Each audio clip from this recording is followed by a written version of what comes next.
नमस्कार, TV live breaking में आप सभी का बहुत बहुत स्वागत है। मैं हूं आपके साथ अंशिता और मेरे साथ मेरे सहयोगी अमलेंदु जी उपाध्याय जी मौजूद हैं। बहुत बहुत स्वागत है आपका इस कार्यक्रम में।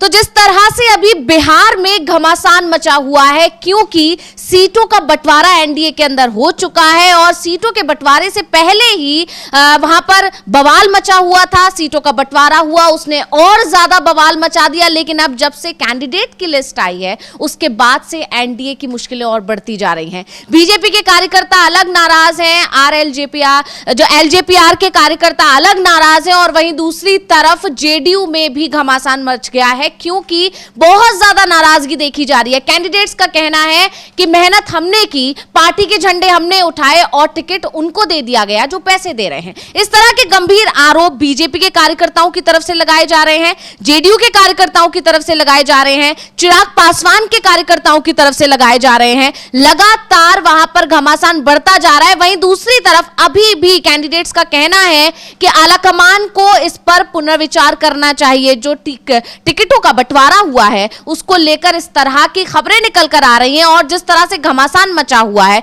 नीतीश कुमार अभी भी नाराज हैं। और पिछले दिनों खबर यह भी थी कि उन्होंने चिराग पासवान को जो सीटें दी जा रही थी, उनमें से 5 पर अपने उम्मीदवार के नामों का ऐलान कर दिया है, जिससे यह साफ है कि एनडीए के अंदर सीट बंटवारे के बाद से बवाल घमासान बढ़ता जा रहा है और ये थमने का नाम नहीं ले रहा है। और नीतीश कुमार ने अपनी नाराजगी खुलकर जाहिर कर दी, जिस तरह से उन्होंने चिराग पासवान की सीट पर अपने उम्मीदवारों के नाम का ऐलान कर दिया। इससे गृह मंत्री अमित शाह तक मैसेज पहुंचा दिया गया कि आपने जो रणनीति अपनाई है उसमें आप पूरी तरह फेल हैं। और इसके बाद से अमित शाह अब पटना आ रहे हैं और वहां पर एक बार फिर से वो कोशिश करेंगे एनडीए के सभी सहयोगियों को एक साथ लाने की। इस बीच उपेंद्र कुशवाहा को लेकर भी खबरें थी कि वो बहुत ज्यादा नाराज है और इसके बाद उन्होंने दिल्ली में एक बार फिर मुलाकात की, अमित शाह से उनकी बातचीत हुई और इसके बाद खबर यह है कि उन्हें एक एमएलसी की सीट देने का आश्वासन देते हुए कहीं ना कहीं मना लिया गया।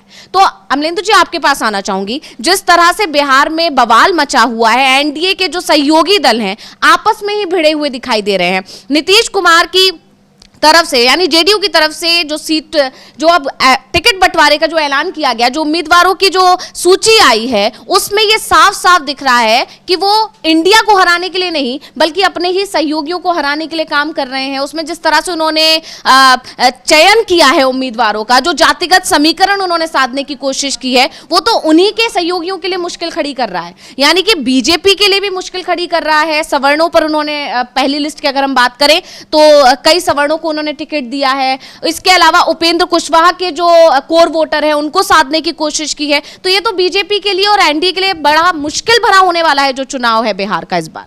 हाँ, देखिए, मुश्किल भरा तो निश्चित तौर पे होने वाला है बीजेपी के लिए, और ये खासतौर से बीजेपी के लिए ज़्यादा मुश्किल भरा होने वाला है, क्योंकि जो बीजेपी ने बोया था बिहार में उसको अब काटने का समय आया है।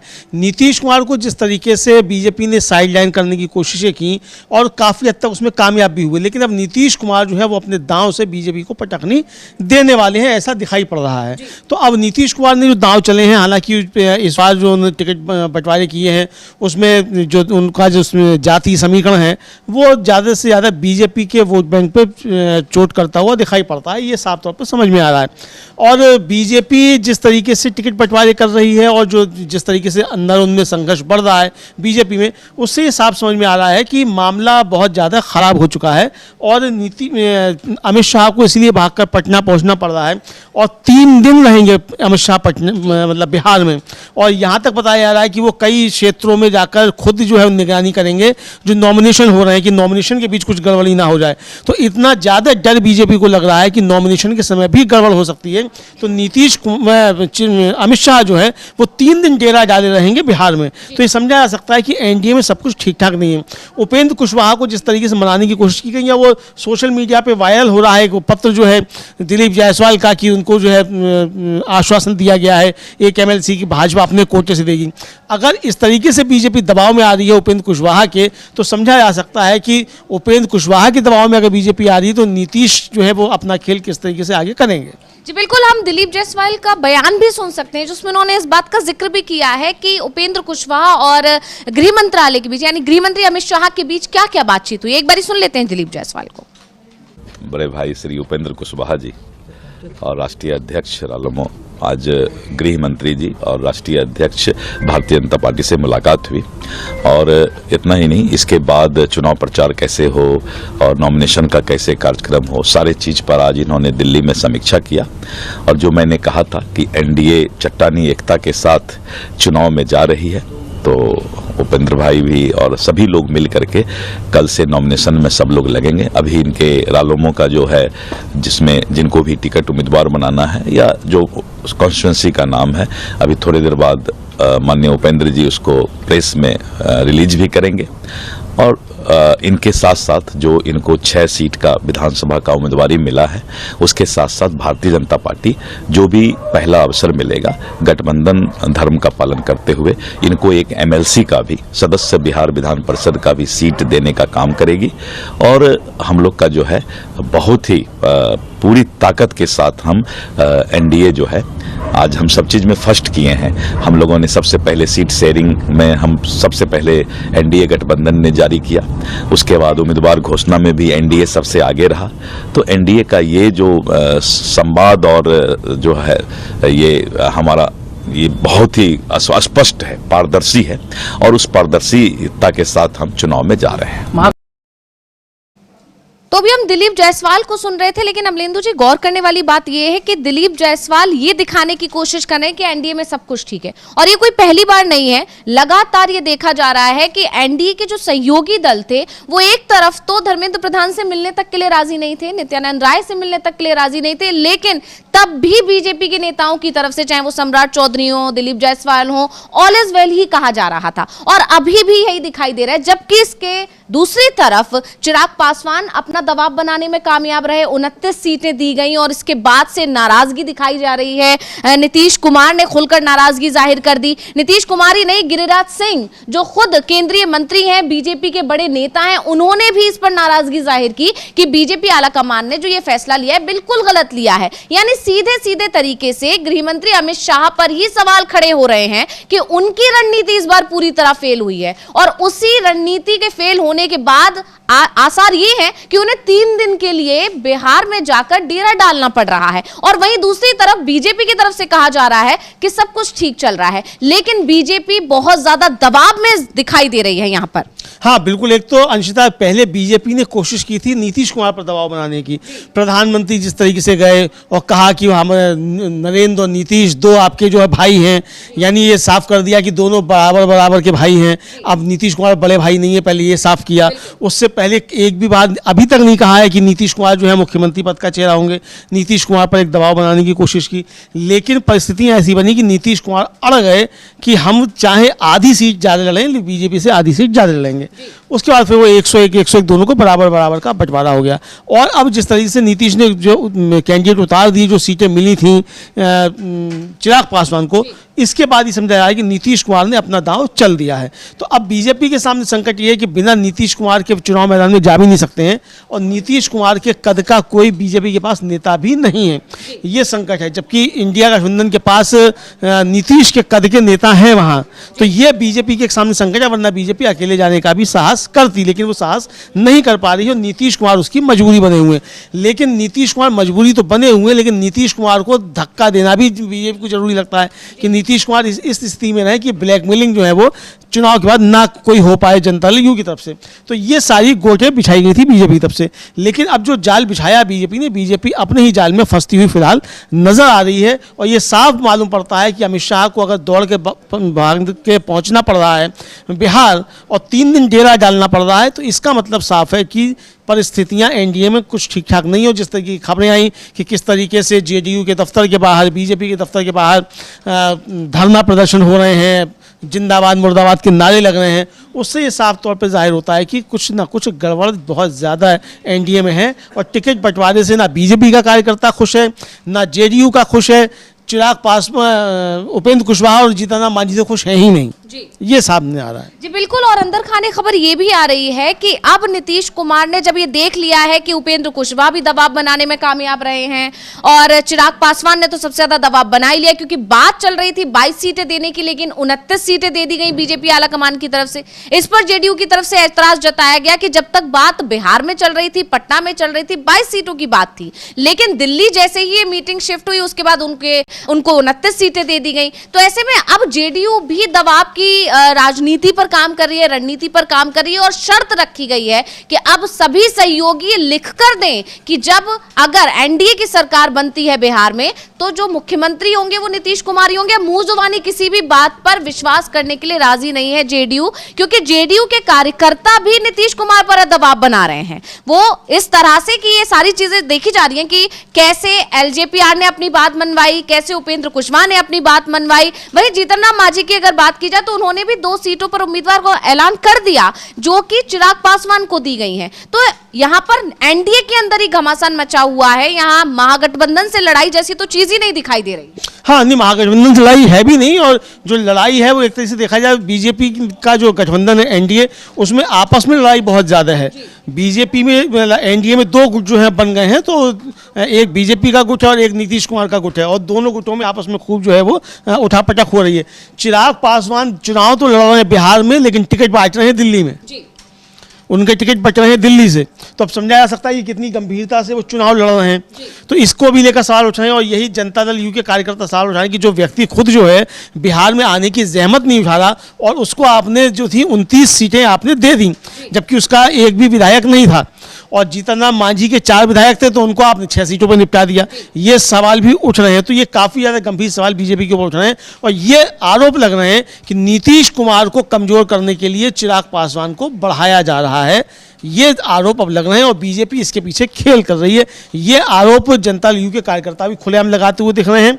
और दूसरा आरोप ये भी लग रहा है कि जनता दल यू में जो एक तिकड़ी है ललन सिंह और संजय झा और विजय चौधरी की, ये जेडीयू के तबाही के लिए जिम्मेदार बताए जा रहे हैं कि इन्होंने मिलकर बीजेपी से तबाही की सारी स्क्रिप्ट लिखी है। ऐसे आरोप सीधे सीधे जेडीयू के कार्यकर्ता सरेआम लगा रहे हैं। जी बिल्कुल। और इसी वजह से नीतीश कुमार अब दबाव की राजनीति कर रहे हैं, और ये माना जा रहा है कि उन्होंने अल्टीमेटम दे दिया है बीजेपी आलाकमान को, और इसी के चलते पटना आना पड़ रहा है अमित शाह को, और पटना आकर उन्हें सारे मामले को सुलझाने की कोशिश करनी पड़ेगी। लेकिन इसमें उन्हें सफलता मिलेगी या नहीं मिलेगी ये तो आने वाला समय ही बताएगा, क्योंकि लगातार कोशिशें हो रही हैं। सबसे पहले आपको याद होगा जब नीतीश कुमार ने अपने एक उम्मीदवार के नाम का ऐलान कर दिया था 8 सितंबर को, उसके तुरंत बाद जेपी नड्डा को पहले बिहार भेजा गया था, लेकिन नीतीश कुमार ने उनसे मिलने से इनकार कर दिया। उसके बाद अमित शाह जब पहुंचे, नीतीश कुमार ने उनसे मुलाकात तो की, लेकिन वो जो मुलाकात थी वो बेनतीजा रही। उसके बाद पीएम मोदी का बिहार दौरा था, उसमें भी नीतीश कुमार शामिल हुए, लेकिन उससे भी कोई हल नहीं निकला। और इसके बाद धर्मेंद्र प्रधान को सभी सहयोगियों को साधने का काम दिया गया, लेकिन उसमें वो असफल रहे। इसके बाद दिल्ली में जेपी नड्डा के घर पर बीजेपी आलाकमान ने बैठक बुलाई। उस बैठक में सीटों के फाइनल तो हुआ, लेकिन सीटें फाइनल होने के बाद से जो बवाल है अब खुलकर सामने आ गया है, और इसी के चलते एनडीए के अंदर घमासान देखने को मिला। और बड़ी बात यह है यहाँ पर अमलेंदु जी कि जेडीयू ने अपनी रणनीति में बहुत बड़ा बदलाव किया है। नीतीश कुमार की जो कैंडिडेट की लिस्ट आई है, पहली लिस्ट और अब दूसरी लिस्ट, इसमें साफ तौर पर उसने मुस्लिम जो उनके कोर वोटर हुआ करते थे उनको एक तरह से दरकिनार कर दिया है, क्योंकि पहली सूची में तो एक भी नाम मुस्लिम कैंडिडेट के नहीं दिए। दूसरी जो सूची आई है उसमें मात्र 4 कैंडिडेट के नामों की घोषणा की है, और इससे यह साफ है कि 2020 में उन्होंने 11 उम्मीदवार उतारे थे, लेकिन इस बार मात्र 4। यानी उन्होंने अपने ही जो सहयोगी हैं उनके ही वोट बैंक में सेंध लगाने की कोशिश की, और सबसे ज्यादा जो वोट बैंक में सेंध लगाते दिखाई दे रहे हैं नीतीश कुमार, वो बीजेपी के वोट बैंक में, क्योंकि सवर्णों को भी उन्होंने काफी टिकट दिए भर भर के अपनी पहली सूची में। हाँ, अपनी पहली सूची में सवर्णों को भर भर के दिए हैं, और जो इस पे सूची दूसरी जो आई उसमें 4 मुस्लिम्स को दिए हैं, जबकि पहले उन्होंने ज़्यादा टिकट दिए थे। और ये एक मजबूरी भी है अंशिता नीतीश कुमार की, अब चूंकि नीतीश कुमार को मालूम पड़ गया है कि मुस्लिम वोटर उनसे दूर चला गया है, चूंकि जिस तरीके से उन्होंने खुलकर वक्फ बिल पर बीजेपी का साथ दिया, और साथ ही नहीं दिया बल्कि उसके समर्थन में उनके नेताओं ने खूब बयानबाजी भी की। तो इससे ये साफ तौर पर हो गया कि अब मुस्लिम मतदाता नीतीश कुमार के साथ नहीं है, तो लेकिन अपनी वो दिखाने के लिए कि हम सब सेकुलर छवि वाले हैं और हमारे साथ मुस्लिम अभी जुड़ा हुआ, तो ये 4 नाम जो है टिकट दिए हैं, लेकिन वो टिकट दिए हैं तो जीतेंगे नहीं जीतेंगे वो एक अलग का मसला है। और बीजेपी का मतदाता मुस्लिम मतदाता मतलब जो प्रत्याशी हैं जेडीयू के, उनको वोट देगा कि नहीं देगा, ये भी एक सवाल है। लेकिन फिलहाल जो नजर आ रहा है वो नजर ये आ रहा है कि बीजेपी और जेडीयू दोनों एक दूसरे को निपटाने के लिए काम करते हुए दिखाई पड़ रहे हैं। जी बिल्कुल, यानी कह सकते हैं कि एनडीए के अंदर जबरदस्त बवाल मचा और इसको लेकर पहले से ही आशंकाएं थी। दावा किया जा रहा था कि एनडीए के अंदर बिखराव देखने को मिलेगा और जैसे ही चुनाव की तारीखों का ऐलान हुआ है वो खुलकर भी सामने आ गया है, क्योंकि चिराग पासवान जिनको लेकर ये दावे किए जा रहे थे कि उनको बिहार की राजनीति में दोबारा से इसीलिए लाया जा रहा है जिससे नीतीश कुमार को कमजोर किया जाए, और चिराग पासवान ने जब इस चीज को समझ लिया, बीजेपी की मंशा को भांप लिया, उसके बाद उन्होंने दबाव बनाना शुरू कर दिया। उन्होंने साफ साफ बताना शुरू कर दिया कि मेरा स्ट्राइक रेट अच्छा है, हमारी पार्टी का स्ट्राइक रेट अच्छा है, तो हमें ज्यादा से ज्यादा सीटें मिलनी चाहिए। इसके साथ ही उन्होंने ये भी कहा कि अगर नहीं मिलेंगी तो 243 सीटों पर उम्मीदवार उतार देंगे। खुलकर उन्होंने नहीं कहा कि नहीं मिलेंगी तो, लेकिन उन्होंने कहा कि हम 243 सीटों पर भी अपने उम्मीदवार उतार सकते हैं। यानी चिराग पासवान ने दबाव बनाना शुरू किया और उधर जीतन राम मांझी हो, उपेंद्र कुशवाहा हो या नीतीश कुमार हो, हर कोई दबाव बना रहा है और इसीलिए एनडीए के अंदर यहां पर बवाल देखने को मिल रहा है। और इसके बाद से उम्मीदवारों की सूची जब से आई है तब से बवाल और ज्यादा बढ़ गया है, क्योंकि अब बीजेपी के अपने कार्यकर्ता हो या चिराग पासवान की पार्टी के कार्यकर्ता हो या फिर जेडीयू के कार्यकर्ता हो, वो अपनी अपनी पार्टी आलाकमान से नाराज हो गए हैं। और सबसे ज्यादा जो नाराजगी देखने को मिल रही है वो मैथिली ठाकुर को बीजेपी ने जो टिकट दिया है उससे बहुत ज्यादा नाराजगी देखने को मिल रही है। हाँ, मैथिली ठाकुर जो है वो बीजेपी के लिए लगता है कि मरसिया पढ़ने के लिए आ गई है बीजेपी का, ये ऐसा मालूम पड़ रहा है, क्योंकि अभी शायद वो 25 वर्ष की हुई है, 2-3 महीना पहले ये बताया जा रहा है, और उनका योगदान पार्टी के लिए क्या है ये सवाल उठ रहे हैं। और एक तरीके से कहा जाए कि वहाँ से जो विधायक थे बीजेपी के उन्होंने इस्तीफा दे दिया, और लोग जो है वो कह रहे हैं कि भाई हम इतने समय से लगे हुए हैं, तो हमने पार्टी के लिए काम किया है, तो हमको जो है ना करके और मैथिली ठाकुर को क्यों दिया जा रहा है। मृत्युंजय तिवारी जो आरजेडी के प्रवक्ता हैं वो साफ तौर पर कह रहे हैं कि बीजेपी को इसका मतलब भरोसा ही नहीं बचा अपने कार्यकर्ताओं के ऊपर, तभी बाहर से जो है वो इस तरीके के सेलिब्रिटीज़ जो लाए जा रहे हैं चुनाव लड़ाने के लिए। तो मैथिली ठाकुर जो है वो बीजेपी की एक मजबूती ना होकर एक तरीके से देखा जाए तो बीजेपी की एक कमजोरी बनकर सामने आ रही है, ये भी समझ में आ रहा है। अंशिता जी बिल्कुल, तो हम मृत्युंजय तिवारी को सुन भी सकते हैं कि किस तरह से उन्होंने बताया है कि बीजेपी को अपने कार्यकर्ताओं पर क्योंकि भरोसा नहीं रहा इसलिए कलाकारों को मैदान में उतार रही है। क्या कुछ बोला है सुनिए एक बारी। ठाकुर अलीनगर से चुनाव लड़ने वाली हैं। ठीक है, बीजेपी अपने कार्यकर्ताओं पर उनको भरोसा नहीं रहा तो कलाकारों को ऐसे लोगों को चुनाव लड़ा रहे हैं। आप देख रहे हैं कई ऐसे लोग हैं, नेता हैं पुराने, जिनकी नाराजगी खुलकर सामने आई है। तो ये न्यू बीजेपी है। अब मैथिली ठाकुर जी लोक गायिका हैं, वो बिहार की बेटी हैं, लोकतंत्र में सबको अधिकार है, अब जनता पर निर्भर करता है, जनता स्वीकार करेगी खारिज करेगी। लेकिन उनके भविष्य की चिंता भी श्री तेजस्वी यादव जी ने ही की कलाकारों की, ये भी जनता देखेगी कि सरकार में रहते हुए तो ये एनडीए ने कुछ किया नहीं, तो फिर अब चुनावी मैदान में है, समर रणबेरियां बच चुकी है।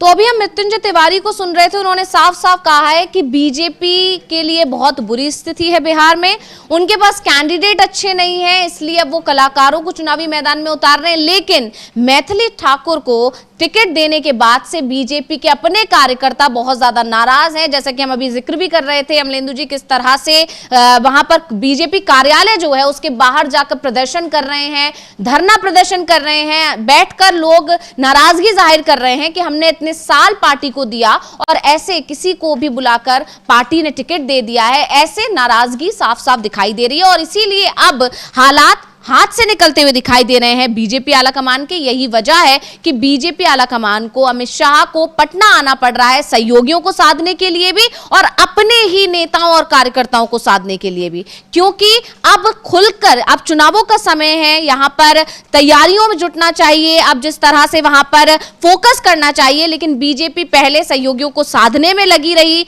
इसके बाद अब कार्यकर्ताओं को भी साधने में लगी रहेगी बीजेपी, तो उसके पास समय नहीं बचा है और इसलिए बीजेपी के अंदर बहुत ज्यादा टेंशन है। वहीं दूसरी तरफ अगर हम बात करें, जिस तरह से सर्वे रिपोर्ट्स आए हैं, उन तमाम सर्वे रिपोर्ट्स में भी यही दावा किया गया है कि महागठबंधन की स्थिति मजबूत है और बीजेपी या एनडीए बहुत ज्यादा कमजोर है। और यहां पर जमीनी स्तर पर भी यही देखने को मिल रहा है, क्योंकि लगातार भगदड़ भी मची हुई है पार्टी के अंदर। हाँ, ये बिल्कुल साफ देखने को मिल रहा है। और जिस तरीके से अब वहाँ जाकर उनको बात करनी पड़ रही है बीजेपी को ऑपरेशन सिंदूर की, अब बिहार के चुनाव में ऑपरेशन सिंदूर की बात करनी पड़ रही है और बीच में भूल गए थे ऑपरेशन सिंदूर को जब ट्रंप बार बार कह रहे थे। हालांकि ट्रंप ने फिर जो है वो कुछ बातें कह दी, उस पर भी हम लोग चर्चा करेंगे कि ट्रंप ने कैसे मोदी जी को घेर लिया है, फंसा दिया है अपने डियर फ्रेंड को ट्रंप ने, उस पर भी चर्चा करेंगे। लेकिन जिस तरीके से ये मुद्दे लाए जा रहे हैं घुसपैठी, अब अमित शाह देश के अगर गृह मंत्री होती है घुसपैठियों की बात करें तो समझा जा सकता है कि अमित शाह खुद को ही कटघरे में खड़ा कर रहे हैं, क्योंकि अगर अमित शाह के गृह मंत्री रहते हुए घुसपैठिए आ गए हैं तो फिर अमित शाह, फिर इसका मतलब कमजोर गृह मंत्री हैं और नरेंद्र मोदी कमजोर प्रधानमंत्री हैं, तो ये वही सारी वहाँ चर्चाएं हो रही हैं। तो मुद्दों के स्तर पर भी एनडीए के पास कुछ है नहीं। नीतीश कुमार के काम को लेकर जो चर्चा होती थी, अब वो नीतीश कुमार के काम भी इस तरीके के आ रहे हैं कि पिछले दिनों से जिस तरीके से बीजेपी ने ही पहले खूब ये फैलाया कि नीतीश कुमार का मानसिक स्वास्थ्य ठीक नहीं है, नीतीश कुमार कमजोर हो गए हैं और फिर विकास पुरुष नीतीश कुमार नहीं रही, ये सारी बातें जो सबकी, तो नीतीश कुमार को डैमेज करने की जो उस समय कोशिशें थी बीजेपी को, वो बीजेपी को ही उल्टी पड़ती हुई दिखाई पड़ रही हैं। जी बिल्कुल। और जिस तरह से देखा जा रहा है कि अब नीतीश कुमार ने जो कैंडिडेट उतारे हैं उसमें साफ तौर पर वो उपेंद्र कुशवाहा को भी ये बताने की कोशिश कर रहे हैं कि हमारी पार्टी ही सबसे ऊपर है और आप कितना भी कोशिश कर लीजिए मजबूत जेडीयू ही रहेगी। वहीं बीजेपी के साथ भी उनके जो वोट बैंक है, जो उनका कोर वोटर है, उसको साधने की कोशिश की है नीतीश कुमार ने। तो ये बताता है कि एनडीए के अंदर ही आपस में लड़ाई चल रही है, जो एनडीए के लिए आने वाले समय के लिए, या कहें कि इन चुनावों के जो नतीजे, जो 14 नवंबर को जो नतीजे आने वाले हैं, उस पर हो सकता है कि इस बार बीजेपी को बहुत बड़ा झटका लग जाए। बीजेपी की कोशिश थी सहयोगियों को खत्म करने की, बीजेपी की कोशिश थी नीतीश कुमार की पार्टी को खत्म करने की, क्योंकि ये माना जा रहा था कि बीजेपी इस बार महाराष्ट्र मॉडल पर काम करना चाहती है बिहार में, और महाराष्ट्र मॉडल के जरिए अगर बीजेपी एनडीए की सरकार बन जाती है बिहार में, तो एनडीए में इस बार सीएम बीजेपी का बनाया जाएगा। लेकिन नजदीक आते आते चुनाव की तारीख और फिर चुनाव की तारीखों का ऐलान होते ही पूरी बाजी बीजेपी के हाथ से निकलती दिखाई दे रही है और अब नीतीश कुमार के आगे मजबूर दिखाई दे रही है पूरी की पूरी बीजेपी। और बीजेपी आलाकमान चिराग पासवान, जिनको उन्होंने नीतीश कुमार को ही कमजोर करने के लिए खड़ा किया था, अब चिराग पासवान भी बीजेपी के लिए मुश्किल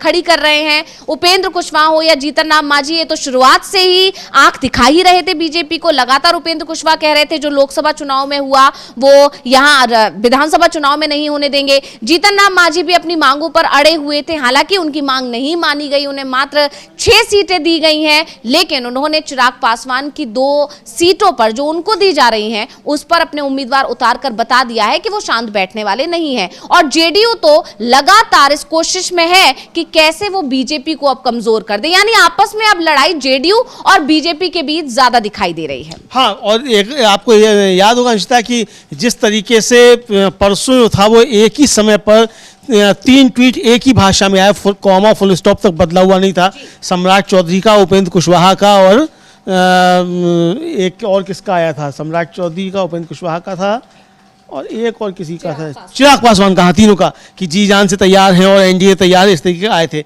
अब फिर उपेंद्र कुशवाहा का अब एक ट्वीट आया है, अब देखते हैं हम लोग करते हैं कि यही ट्वीट औरों की तरफ से आए हैं कि नहीं आए हैं, फिर देखेंगे अब वो जो क्या कह रहे हैं। हालांकि अब ये कह रहे हैं कि 243 सीटों पर जो है वो सब एनडीए की 100% जीत सुनिश्चित करेंगे, ये वो कह रहे हैं। हम लोग देख सकते हैं वो क्या ट्वीट कर रहे हैं उपेंद्र कुशवाहा इस समय। लेकिन ये ट्वीट करने के बाद फिर उनका रात में जो था बयान आ गया था कि not is well, all is well in NDA, ये लिख रहे हैं, बता। जी बिल्कुल, उपेंद्र कुशवाहा ने लिखा था कि राष्ट्रीय लोक मोर्चा के समस्त साथियों को निर्देशित किया जाता है कि राज्य की सभी 243 सीटों पर राष्ट्रीय जनतांत्रिक गठबंधन की 100% जीत सुनिश्चित करने के लिए जी जान से लग जाएं, एड़ी चोटी एक कर दें, बिहार है तैयार एनडीए सरकार। ये अभी उन्होंने ट्वीट किया है उपेंद्र कुशवाहा ने। तो अब समझा जा सकता है कि अब इस तरीके के ट्वीट औरों के यहाँ से भी आना शुरू हो जाएंगे, क्योंकि ये अभी आया है उपेंद्र कुशवाहा की तरफ से।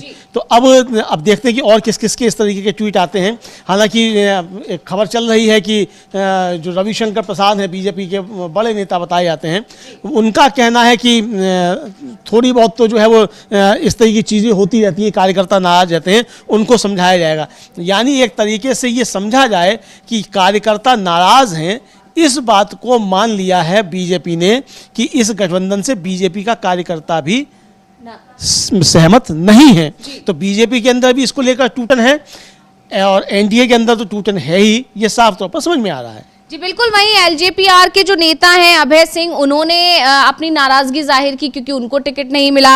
इसके अलावा बीजेपी से जो बेटिकट हुई है कुसुम देवी, वो भी नाराज दिखाई दे रही हैं, रोती हुई दिखाई दी। कई उनके वीडियो सामने आ रहे हैं जिसमें वो भावुक दिखाई दे रही हैं। तो ये नाराजगी यहाँ पर देखने को मिल रही है और साफ तौर पर यही आरोप लग रहे हैं, चाहे वो चिराग पासवान की पार्टी के लोग हो, चाहे वो बीजेपी के लोग हो, हर कोई ये कह रहा है कि पैसा देकर टिकट बांटे गए हैं, पैसा लेकर टिकट बांटे गए हैं और इसी वजह से बीजेपी के अंदर भी असंतोष पनप रहा है। और जैसे कि आपने भी जिक्र किया कि इसके बारे में कहीं ना कहीं संकेत अब बीजेपी के नेता की तरफ से दिए जा रहे हैं कि हाँ, नाराजगी तो होती रहती है। और इसके और जब जिस तरह से चिराग पासवान को 29 सीटें दी गई थी, उस पर जो गिरिराज सिंह की प्रतिक्रिया आई थी, हालांकि उन्होंने नाम नहीं लिया था चिराग पासवान का, लेकिन उन्होंने स्ट्राइक रेट का जिक्र करते हुए कि जो लोग स्ट्राइक रेट का झुनझुना बजाते हैं, जो बात उन्होंने कही थी उसका साफ साफ ये मायने थे कि वो चिराग पासवान पर ही निशाना साध रहे हैं, क्योंकि चिराग पासवान ही लगातार लोकसभा चुनाव में उनकी पार्टी के स्ट्राइक रेट का जिक्र करके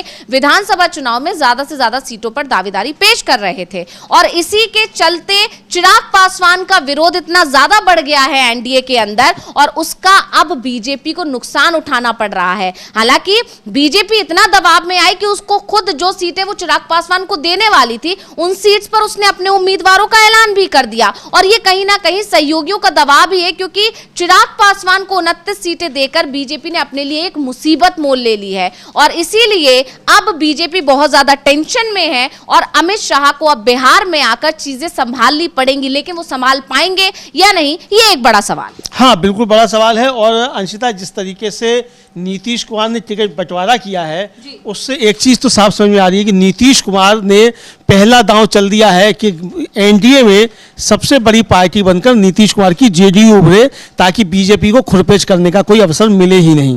तो ये उन्होंने दांव चल दिया है और इसके बाद बीजेपी को किस तरीके से नुकसान पहुंचाएंगे नीतीश कुमार, ये भी साफ देखने में आएगा। क्योंकि अब तक बीजेपी चिराग पासवान के जरिए उन्हें नुकसान पहुंचाने की कोशिश कर रही थी, पिछले विधानसभा चुनाव में भी पहुंचाया और इस चुनाव में भी उसने यही इंतजाम किए थे कि नीतीश कुमार को नुकसान पहुंचाया जाए। लेकिन नीतीश कुमार ने जो धोबी पछाड़ मारा है, तो ये अब साफ समझ में आ रहा है कि अब बीजेपी भौचक है कि नीतीश कुमार ने ये धोबी पछाड़ मारा कैसे। तो अब ये देखना बड़ा दिलचस्प होगा चुनाव के बीच कि बीजेपी और जेडीयू के संबंध किस तरीके से बढ़ते हैं आगे और चुनाव में कैसे दोनों एक दूसरे को निपटाने की कोशिश करते हैं। जी बिल्कुल। और लगातार जिस तरह से अभी तक सीटों का बंटवारा और उसके बाद उम्मीदवारों की लिस्ट आना और उस उम्मीदवारों की लिस्ट में जेडीयू की लिस्ट पर चर्चा इसलिए हो रही है क्योंकि इस बार उन्होंने अपना जो कोर वोटर है, मुस्लिम वोटर, उसको साइड करके जो है सेंध लगाने की कोशिश की अपने सहयोगियों के ही कोर वोटर, जो कोर वोटर्स हैं उन पर। इससे ये साफ है कि नीतीश कुमार अब बीजेपी के ही खिलाफ चुनावी मैदान में है, क्योंकि वो बीजेपी की रणनीति को समझ चुके हैं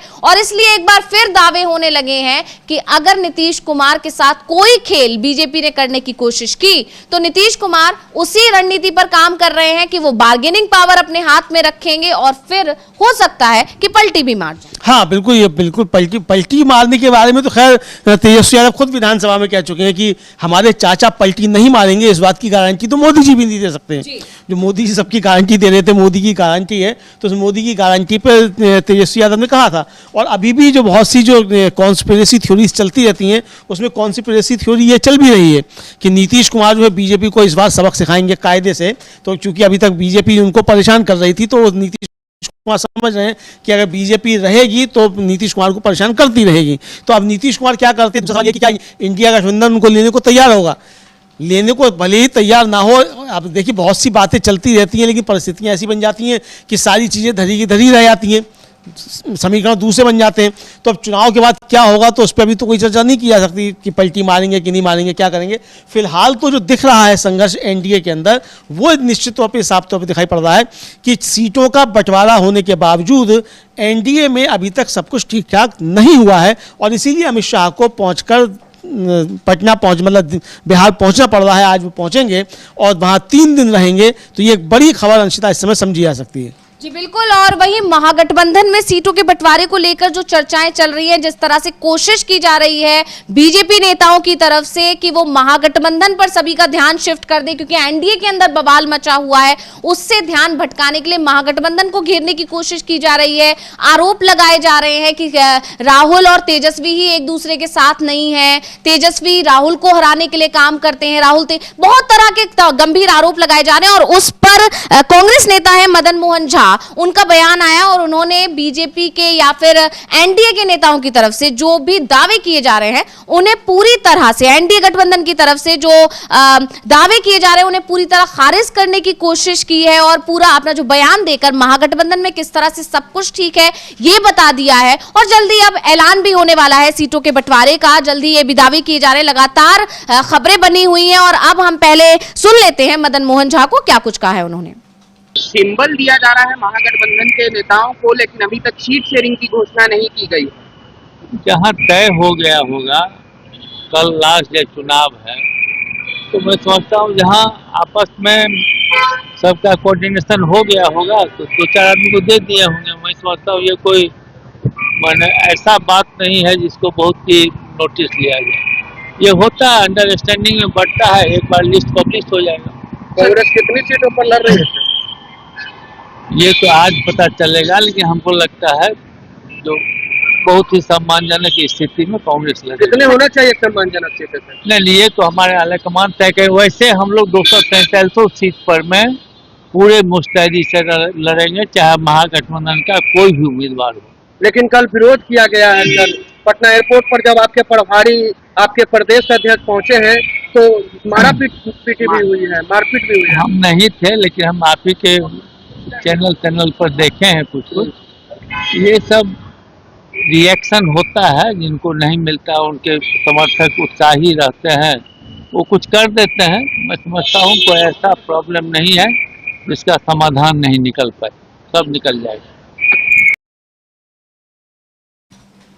तो अभी हम सुन रहे थे कांग्रेस नेता को, और उन्होंने कहा है कि किसी भी तरह की कोई दिक्कत नहीं है, समाधान हो चुका है, बस जल्दी ऐलान होने वाला है। यानी ये जो खबरें फैलाई जा रही हैं वो सरासर गलत है, महागठबंधन में सब कुछ ठीक है। और ये तो लगातार देखा भी जा रहा है, शुरुआत से अब तक महागठबंधन के अंदर किसी तरह की कोई नाराजगी की खबरें निकल कर नहीं आई है। जबकि यहाँ पर अगर हम एनडीए की बात करें तो एक दूसरे के खिलाफ ही चुनावी मैदान में उतरे हुए दिखाई दे रहे हैं। जीतन राम मांझी का चिराग पासवान की सीटों से उम्मीदवार के नाम का ऐलान करना, या जीतन राम मांझी के अलावा नीतीश कुमार का ऐसा करना, ये बताता है कि एनडीए के अंदर कुछ भी ठीक नहीं है। और बड़ी बात यह है कि नीतीश कुमार के समर्थन में चिराग पासवान वो जीतन राम मांझी आए भी, और उन्होंने कहा कि नीतीश कुमार की जो नाराजगी है वो पूरी तरह जायज है। यानी एक तरह से जीतन राम मांझी ने अपने बयान से ये मोहर भी लगा दी कि नीतीश कुमार नाराज थे। हाँ बिल्कुल, नीतीश कुमार नाराज थे। ये इस तरीके की जो है वो खबरें आई, और ये खबरें अभी भी चल रही हैं, नीतीश कुमार नाराज हैं।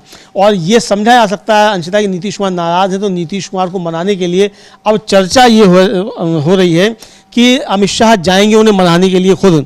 पहले अमित शाह मिल नहीं रहे थे, दिल्ली नीतीश कुमार आ रहे थे तो मुलाकात नहीं हो रही थी, और पटना अमित शाह जा रहे थे तो नीतीश कुमार को जाना पड़ रहा था मिलने के लिए। लेकिन अब देखिए परिस्थितियां कैसे एकदम से पलटा मारती हैं कि अब अमित शाह मजबूर हो रहे हैं नीतीश कुमार से मिलने के लिए।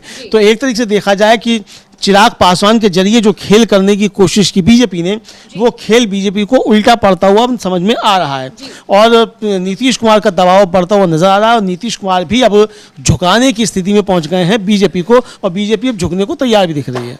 जी बिल्कुल। बिल्कुल आपने सही कहा अमलेंदु जी, किस तरह से शुरुआत में नीतीश कुमार मिलने की कोशिश कर रहे थे, लेकिन बीजेपी आलाकमान उन्हें समय नहीं दे रहा था और लगातार वो ये कह रहे थे, उनकी पार्टी की तरफ से कहा जा रहा था कि सीएम फेस को लेकर घोषणा की जाए, जल्दी ही नीतीश कुमार के नाम का ऐलान किया जाए। निशांत कुमार से लेकर तमाम जेडीयू के नेता यही दबाव बनाने की कोशिश कर रहे थे, लेकिन किसी भी तरह बीजेपी आलाकमान मानने को राजी नहीं था।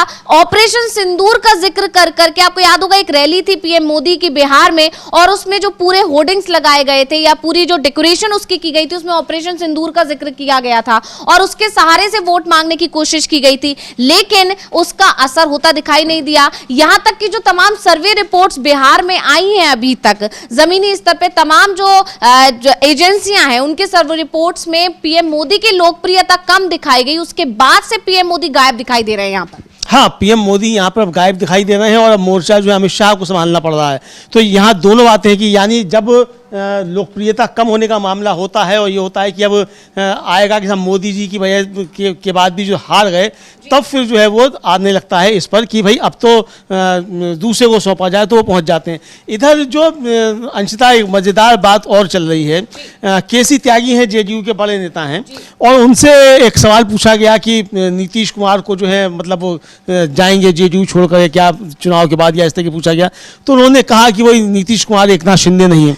इस पर बहुत तगड़ा कटाक्ष किया है संजय राउत ने। उन्होंने एक ट्वीट किया है, वो हम ट्वीट दिखा सकते हैं, और क्यों उन्होंने क्या कह रहे हैं ये आप बता भी सकती हैं कि संजय राउत जो है वो क्या कह रहे हैं उनके केसी त्यागी के बयान पर। जी बिल्कुल, तो संजय राउत का कहना है कि केसी त्यागी ने चंद शब्दों में शिंदे या अजीत पवार का सटीक वर्णन किया है, एक वार लेकिन जबरदस्त वार। शिंदे कौन है? एक नेता जो मालिक के घर से सामान चुराता है।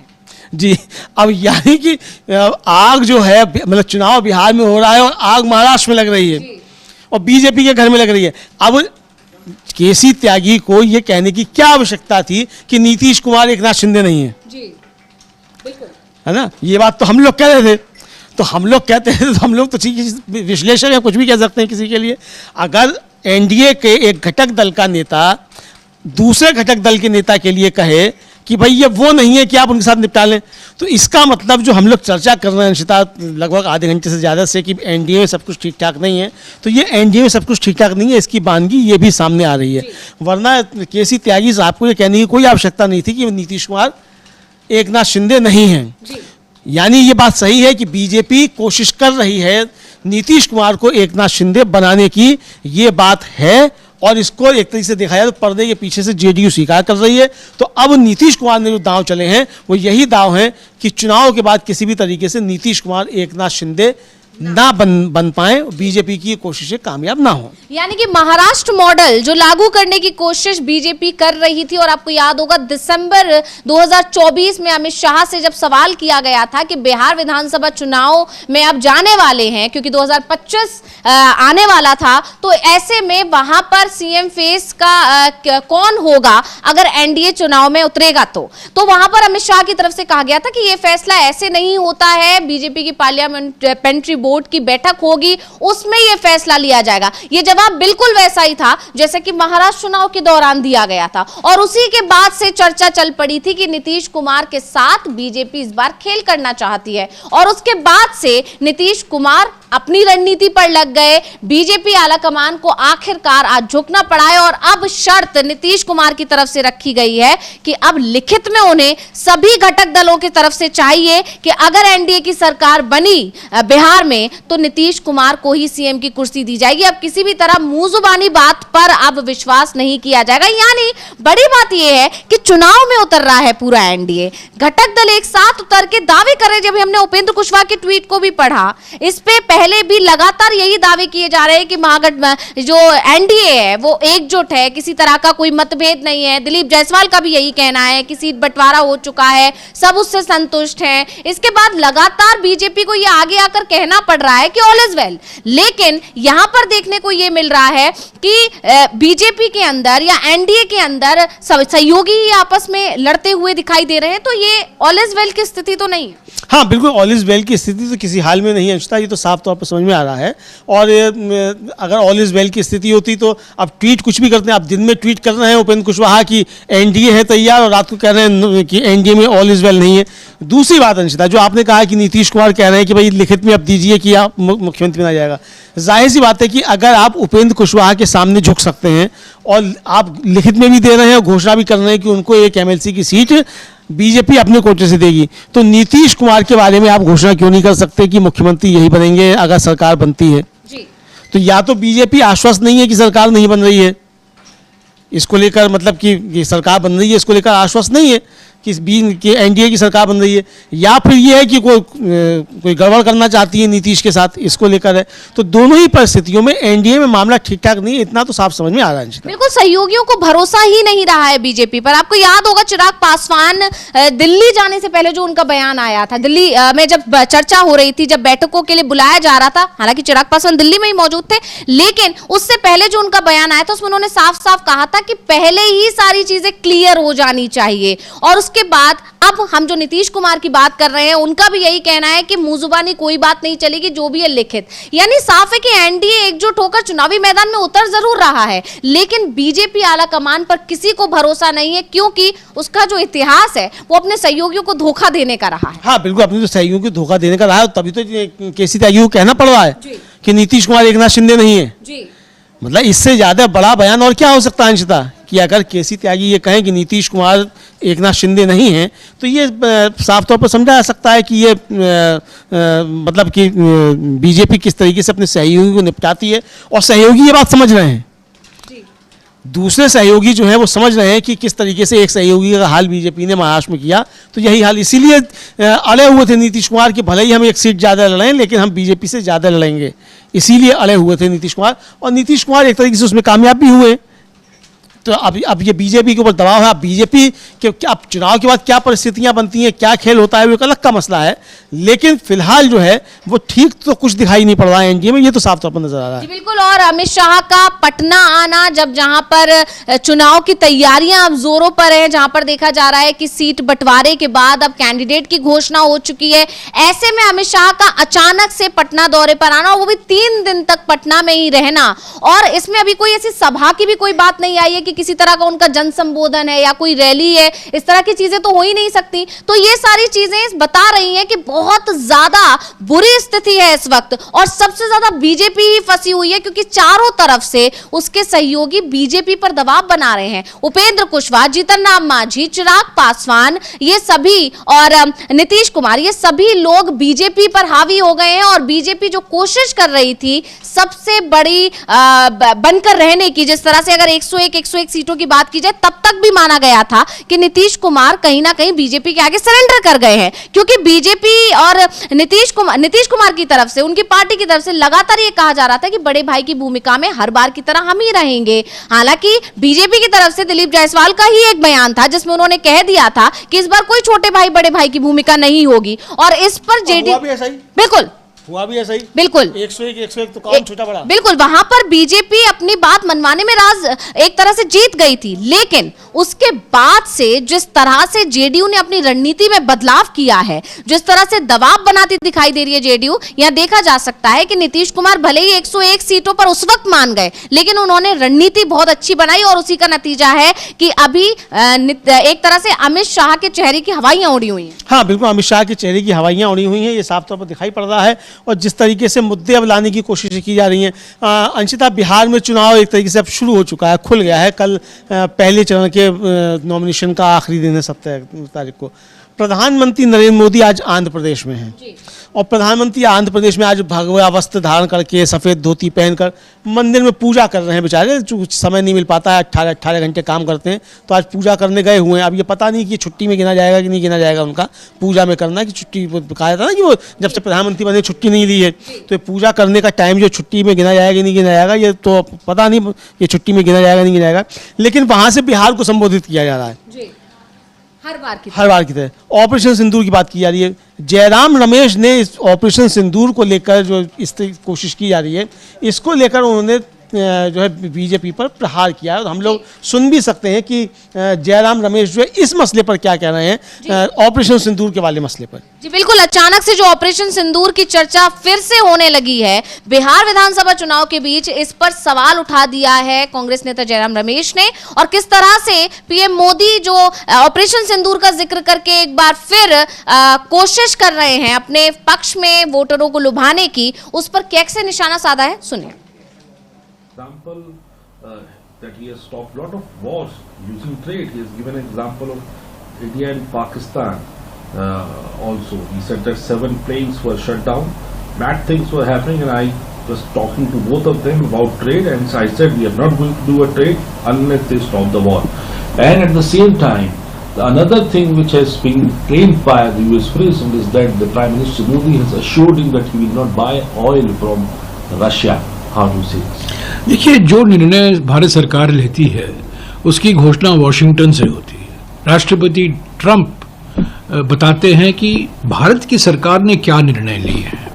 10 मई 2025 को 5:37 को ये अमेरिकी विदेश मंत्री का ट्वीट आता है कि ऑपरेशन सिंदूर को रुकवाया गया है, यानी कि ऑपरेशन सिंदूर रोका गया है। पहली घोषणा अमेरिकी सरकार करती है, विदेश मंत्री करते हैं, राष्ट्रपति करते हैं। उसके बाद 51 बारी 50 पार चुक्र अर्धशतक पार हो चुका है। 51 बारी इंग्लैंड में, सऊदी अरेबिया में, कतर में, अमेरिका में, इजिप्ट में राष्ट्रपति ट्रंप ने कहा है कि मैंने ऑपरेशन सिंदूर रुकवाया, यानी कि भारत और पाकिस्तान के बीच में जो 4 दिन का युद्ध था उन्होंने ये रुकवाया। और टैरिफ की धमकी दी, व्यापार रोकने की धमकी दी, और प्रधानमंत्री राजी हो गए ऑपरेशन सिंदूर को रोकने के लिए। कल वो कहते हैं, कल शाम को वो कहते हैं कि मैंने कहा प्रधानमंत्री मोदी को कि भारत को रूस से तेल नहीं खरीदना चाहिए, और मुझे आश्वस्त किया गया है, मुझे आश्वासन दिया गया है कि भारत रूस से तेल नहीं खरीदेगा। प्रधानमंत्री चुप हैं। 51 बार जो घोषणा हुई है राष्ट्रपति ट्रंप द्वारा, जो दावे किए हैं ऑपरेशन सिंदूर रोकने का, उस पर प्रधानमंत्री की कोई टिप्पणी नहीं। जो कल राष्ट्रपति ट्रंप ने कहा है, खुलासा किया है कि भारत सरकार मंजूर है कि रूस से तेल नहीं खरीदेगी, ये भारत सरकार का निर्णय है। प्रधानमंत्री को घोषणा करना चाहिए अगर ये निर्णय लिया गया है। राष्ट्रपति ट्रंप वॉशिंगटन में बैठकर ये घोषणा कर रहे हैं। ये 56 इंच की छाती कहां गई? तो मैं समझता हूं। और देखिए क्या होता है, प्रधानमंत्री को निमंत्रण मिलता है शर्म अल शेख जाने के लिए, गाजा से संबंधित जो मीटिंग बैठक हो रही है उसमें जाने से वो मना कर देते हैं, क्योंकि वो डर रहे हैं राष्ट्रपति ट्रंप से। अभी देखिए, विदेश मंत्री वॉशिंगटन जाने वाले थे। हर साल अक्टूबर के महीने में अंतर्राष्ट्रीय मुद्रा कोष और वर्ल्ड बैंक की बैठक होती है, विश्व बैंक की बैठक होती है। वित्त मंत्री जाते हैं, जो डेलीगेशन जाता है, प्रतिनिधिमंडल जाता है, उसका नेतृत्व वित्त मंत्री करती हैं, और या करते थे हमेशा, हर साल। इस साल वो जाती नहीं है। क्यों? क्या डरे? क्यों हम डरे हुए हैं अमेरिका से? और जो बार बार प्रधानमंत्री राष्ट्रपति ट्रंप बोलते रहते हैं ऑपरेशन सिंदूर को लेकर, ट्रेड को लेकर, टैरिफ को लेकर, प्रधानमंत्री तो तारीफ ही तारीफ कर रहे हैं, ट्वीट करते रहते हैं, तारीफ करते रहते हैं, और यहां से तारीफ, वहां से टैरिफ। तो भारत सरकार के निर्णय भारत सरकार के द्वारा क्यों नहीं घोषित किया जाता? भारत सरकार के निर्णय। तो अभी जिस तरह से जयराम रमेश को हम सुन रहे थे, ऑपरेशन सिंदूर को लेकर उन्होंने एक बार फिर निशाना साधा, और बात यहां पर ट्रंप की हुई है। ट्रंप ने जिस तरह से बार बार ये दावे किए कि ऑपरेशन सिंदूर उनकी वजह, ऑपरेशन सिंदूर को लेकर जो बावई लूट रही है जो मोदी सरकार, उस पर निशाना साधते हुए जयराम रमेश ने कहा कि सीज फायर को लेकर दावे करते रह रहे हैं ट्रंप, उस पर बीजेपी की तरफ से कुछ नहीं कहा जाता, उस पर पीएम मोदी की तरफ से कोई जवाब नहीं दिया जाता, पलटवार क्यों नहीं किया जाता? जाता, क्यों नहीं ये बताया जाता कि जो दावे कर रहे हैं ट्रम्प क्या वो सही है या वो गलत है। और इन सब के बीच में अब बड़ी बात यह कि आखिर ये जिक्र दोबारा से जयराम रमेश ने क्यों किया, तो इसकी वजह है ट्रंप का एक ताजा बयान जिसमें उन्होंने एक बार फिर एक बड़ा दावा कर दिया और उसमें कह दिया है कि भारत मान गया है रूस से तेल ना खरीदने के लिए। अमलेंदु जी, हाँ, और ये कहा उन्होंने कि भाई प्रधानमंत्री मोदी मेरे बड़े अच्छे मित्र हैं, भारत बड़ा महान देश है, लेकिन प्रधानमंत्री मोदी ने मुझसे वायदा किया है कि अब भारत रूस से तेल नहीं खरीदेगा। सीधे सीधे प्रधानमंत्री मोदी ने उनसे वायदा किया है कि अब वो रूस से तेल नहीं खरीदेगा, ये उन्होंने कहा है। और इसका कोई खंडन जो है वो प्रधानमंत्री की तरफ से नहीं आया है। हालांकि जो विदेश मंत्रालय है, विदेश मंत्रालय ने इस पर अपना एक स्पष्टीकरण जारी किया है, लेकिन उसके स्पष्टीकरण में भी अंशतः कहीं भी ये नहीं है कि भारत जो है वो रूस से तेल नहीं खरीदेगा। प्रधानमंत्री की इस तरीके से कोई बात हुई है कि नहीं हुई है डोनाल्ड ट्रंप से, इसका खंडन विदेश मंत्रालय ने नहीं किया है। हम विदेश मंत्रालय का भी ट्वीट भी देखेंगे क्या है, लेकिन इसको लेकर राहुल गांधी ने बहुत तीखे सवाल प्रधानमंत्री नरेंद्र मोदी पर उठाए और उन्होंने फिर कहा कि प्रधानमंत्री मोदी ट्रंप से डरे हुए। हम राहुल गांधी का वो ट्वीट भी दिखा सकते हैं, अंग्रेजी में ट्वीट और आप हिंदी में बता सकती हैं कि उन्होंने अपने ट्वीट में क्या लिखा राहुल गांधी ने। जी बिल्कुल, विपक्ष के नेता राहुल गांधी ने एक बार फिर सवाल पूछ लिए और एक बार फिर आरोप लगाया है कि प्रधानमंत्री मोदी ट्रंप से डरे हुए हैं। और आपको याद होगा ये डर की बात लगातार राहुल गांधी कर रहे हैं, संसद के अंदर भी उन्होंने इस बात को उठाया और कहा कि जवाब देना चाहिए पीएम मोदी को कि ट्रंप झूठ बोल रहे हैं या सच बोल रहे हैं, लेकिन न तब जवाब मिला था और अब एक और नया बयान देकर ट्रंप ने पीएम मोदी को सवालों के कटघरे में खड़ा कर दिया। तो हम पढ़कर हम आपको बता देते हैं, जो कि इंग्लिश में ट्वीट है राहुल गांधी का, तो इसका हिंदी ट्रांसलेशन मैं आपको बता देती हूं। उन्होंने लिखा है राहुल गांधी ने, प्रधानमंत्री मोदी ट्रंप से डरे हुए हैं। ट्रंप को यह निर्णय लेने और घोषणा करने की अनुमति देते हैं कि भारत रूसी तेल नहीं खरीदेगा। बार बार की गई अनदेखी के बावजूद बधाई संदेश भेजते रहते हैं। वित्त मंत्री की अमेरिका यात्रा रद्द कर दी, शर्म अल शेख में शामिल नहीं हुए, ऑपरेशन सिंदूर पर उनका विरोध नहीं करते। और यहां पर ये एक बार फिर सवाल खड़े कर दिए हैं, राहुल गांधी ने फिर से ऑपरेशन सिंदूर का जिक्र कर दिया है और इसी बात का जिक्र भी जयराम रमेश को भी हम सुन रहे थे। इसमें उन्होंने किया कि ऑपरेशन सिंदूर पर पीठ तो थपथपा रही है बीजेपी सरकार, मोदी सरकार अपनी। और अभी जैसे कि हम बता भी रहे थे कि पीएम मोदी ने एक बार फिर बिहार की जनता को साधते हुए ऑपरेशन सिंदूर याद दिलाकर उसके सहारे से वोट लेने की कोशिश की है, जैसा कि हर बार पीएम मोदी करते हैं, क्रेडिट लेते हुए दिखाई दे रहे हैं। लेकिन ऑपरेशन सिंदूर तो किया और सीज फायर को लेकर जो ट्रंप के दावे हैं उस पर अभी तक कोई जवाब नहीं आया है। कितनी बार ट्रंप ये दावा कर चुके हैं कि सीज फायर उनकी वजह से हुआ, इस पर तो चुप्पी साधी हुई थी मोदी सरकार, लेकिन अब एक और दावा जो किया गया है ट्रंप की तरफ से उस पर भी चुप्पी साधी गई है। और अब हम आपको बता देते कि विदेश मंत्रालय ने इस पर क्या जवाब दिया है, लेकिन उस जवाब में कहीं भी इस बात का जिक्र नहीं है कि ट्रंप झूठ बोल रहे हैं। ट्रंप ने फिर से एक दावा गलत कर दिया है, पीएम मोदी की उनसे किसी तरह की कोई बातचीत नहीं हुई है, इसका जिक्र कहीं भी उस ट्वीट में नहीं है जो विदेश मंत्रालय की तरफ से किया गया है। तो विदेश मंत्रालय की तरफ से बयान आया है, भारत के ऊर्जा स्रोतों पर टिप्पणियों के बारे में मीडिया के सवालों पर आधिकारिक प्रवक्ता की प्रतिक्रिया जो आई है उसके जवाब में जो प्रवक्ता है रणधीर जायसवाल, उन्होंने कहा भारत तेल और गैस का एक महत्वपूर्ण आयातक है।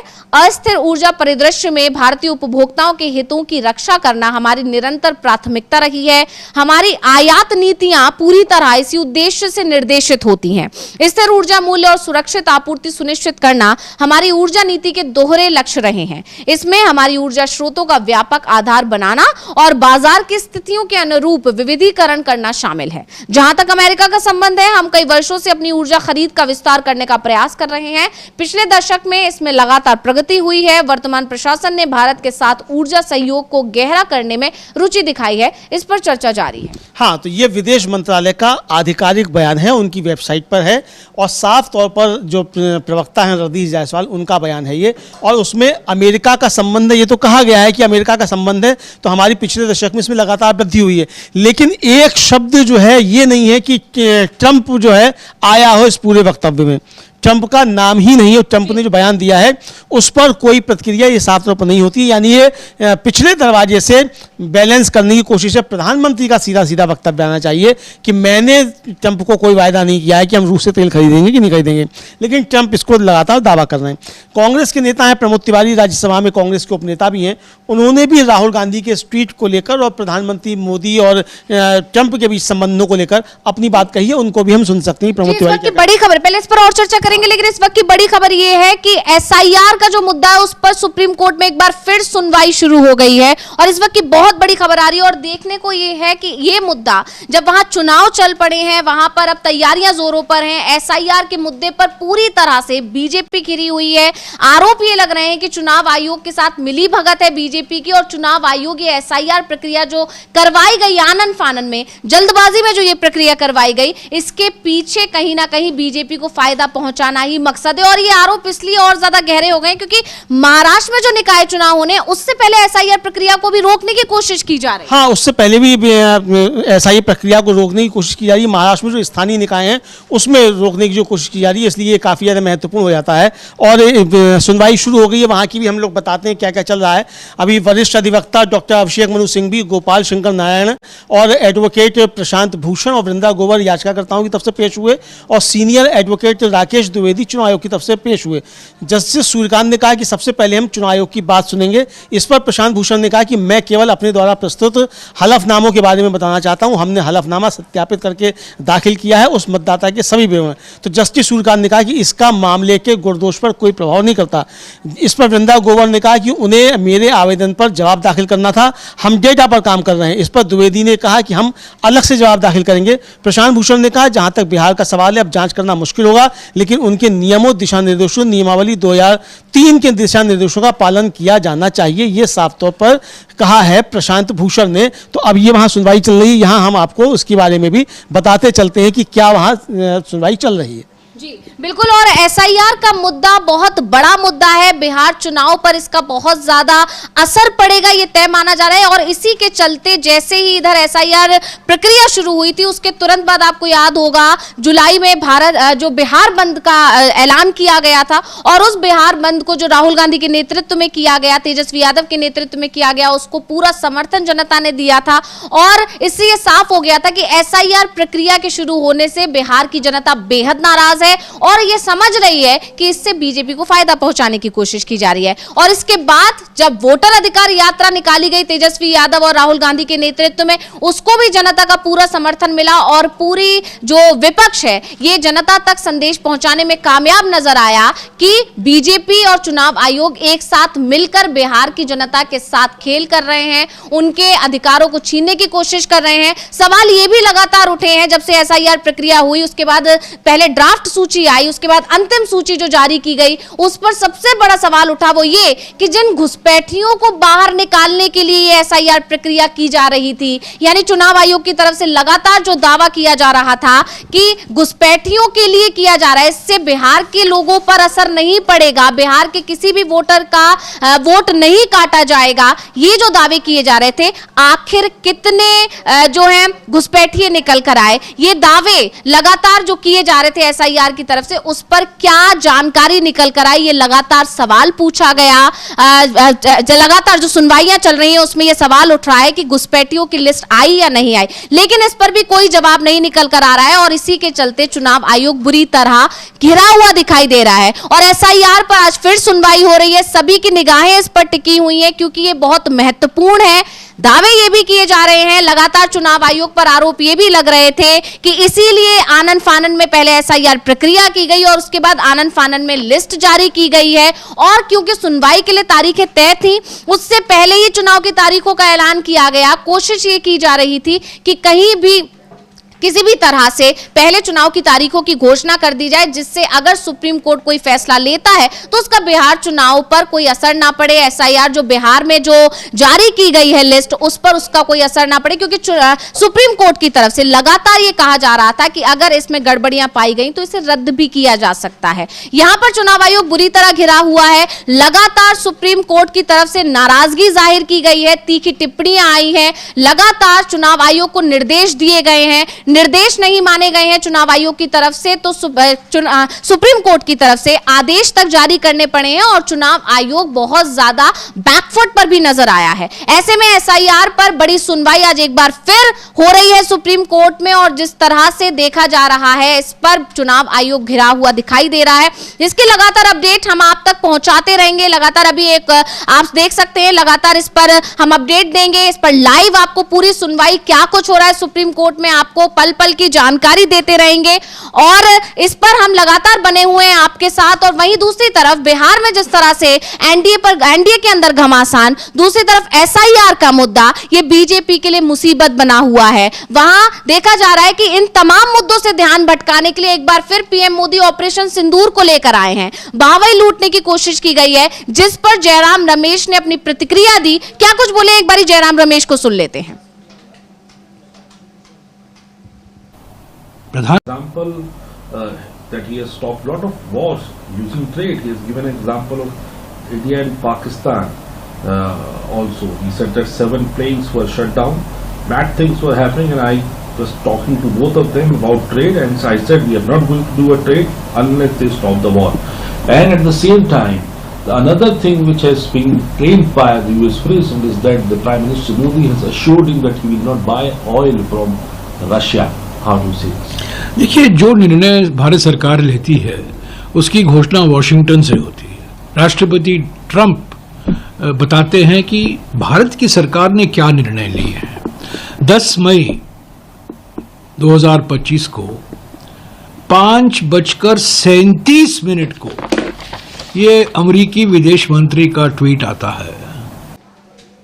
तो अभी जिस तरह से हम अभी बात कर रहे थे कि किस तरह से अब ऑपरेशन सिंदूर का एक बार फिर जिक्र किया जा रहा है, जिस पर जयराम रमेश ने फिर से निशाना साधने की कोशिश की है, लेकिन इस वक्त क्योंकि बड़ी खबर है एसआईआर पर सुप्रीम कोर्ट में सुनवाई शुरू हो गई है और ये बहुत बड़ा मसला है, बहुत बड़ा मुद्दा है जो एनडीए के लिए मुसीबत बन रहा है, चुनाव आयोग के लिए मुसीबत बन रहा है। विपक्ष ने मोर्चा खोला हुआ है चुनाव आयोग के खिलाफ और इसका असर बिहार चुनाव पर पड़ेगा। हम देख सकते हैं हमारे editor in chief Rajiv Ranjan ji यहां पर मौजूद हैं और आप लगातार पल पल की अपडेट अब डीवी लाइव की तरफ से बताई जाएगी कि क्या कुछ चल रहा है इस वक्त सुप्रीम कोर्ट में, किस तरह की दलीलें दी जा रही हैं, चुनाव आयोग कैसे खुद को बचाने की कोशिश कर रहा है, क्या दलीलें देगा या फिर चुनाव आयोग पर किस तरह से नाराजगी जाहिर करेगा और सुप्रीम कोर्ट क्या कोई बड़ा फैसला भी ले सकता है।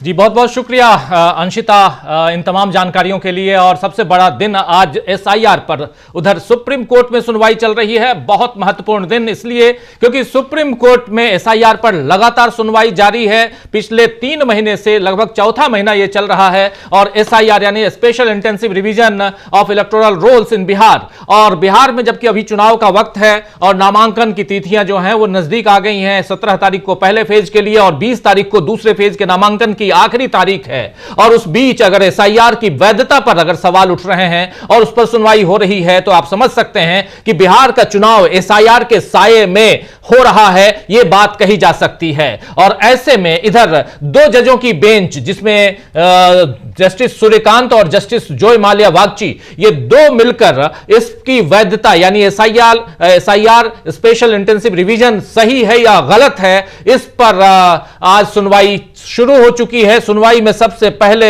वहां पर अभिषेक मनु सिंघवी खड़े हुए और इधर स्टूडियो में हमारे साथी अमलेंदु उपाध्याय जी आ गए हैं। अमलेंदु जी आपका स्वागत है। वरिष्ठ अधिवक्ता एएम सिंघवी यानी अभिषेक मनु सिंघवी, गोपाल शंकर नारायण और प्रशांत भूषण, बृंदा ग्रोवर, ये तमाम याचिकाकर्ता यहां मौजूद हैं। और इनके अलावा उधर इलेक्शन कमीशन ऑफ इंडिया की तरफ से राकेश द्विवेदी, चुनाव आयोग जिसके कहते हैं, राकेश द्विवेदी वहां खड़े हैं और सबसे पहले कह रहे हैं कि हम, जस्टिस सूर्यकांत ने कहा कि हम चुनाव आयोग का पक्ष सुनेंगे। मगर इससे पहले क्या क्या हुआ था? 9 तारीख को सुनवाई हुई थी, ठीक आज ही के दिन, एक सप्ताह पहले 9 तारीख को जो सुनवाई हुई थी उसमें न्यायालय ने अंतिम मतदाता सूची से बाहर किए गए व्यक्तियों को निःशुल्क कानूनी सहायता सुनिश्चित करने के लिए एक अंतरिम आदेश पारित किया ताकि वो अपने बहिष्कार को, उनको जो बाहर किया गया था उसके खिलाफ अपील दायर कर सकें। 7 अक्टूबर को न्यायालय ने मौखिक रूप से कहा था कि इस बात को लेकर कुछ भ्रम है कि अंतिम मतदाता सूची में जोड़े गए मतदाता उन मतदाताओं की सूची में से हैं जिन्हें पहले मसौदा सूची से, जो फर्स्ट ड्राफ्टेड लिस्ट थी, उससे हटा दिया गया था या नाम नहीं जोड़े गए थे, बिल्कुल नहीं जोड़े गए थे। और याचिकाकर्ताओं ने मांग की उस समय 7 तारीख को कि 3,66,000 मतदाताओं के नामों की सूची प्रकाशित करें जिन्हें अंतिम सूची से अतिरिक्त रूप से हटा दिया गया है, और उन 21 लाख मतदाताओं के नाम भी इसमें शामिल किए गए जो नए मतदाता हैं। तो नए मतदाताओं के नाम भी जारी कीजिए और जो नाम हटाए गए 3,66,000 उनके नाम भी सामने ले आइए। और इसके बाद आज फिर सुनवाई हो रही है और सीधे सीधे आज कोर्ट में कह दिया गया है कि ये सुनवाई सीधी जो सुनवाई होगी वो होगी ये एसआईआर वैध है या अवैध है, एसआईआर की जो संवैधानिक वैधता है वो सही है या गलत है। और आप याद कीजिए कि शुरुआत में ही सुप्रीम कोर्ट ने कहा था कि चूंकि ऑटोनोमस बॉडी है चुनाव आयोग, इसलिए चुनाव आयोग जो कर रहा है उस पर हम रोक नहीं लगा सकते, लेकिन चुनाव आयोग ये काम संवैधानिक तौर पर सही कर रहा है या गलत कर रहा है उसको हम जांच सकते हैं। और संवैधानिक तौर पर अगर चुनाव आयोग कोई काम गलत कर रहा है तो उस पर हम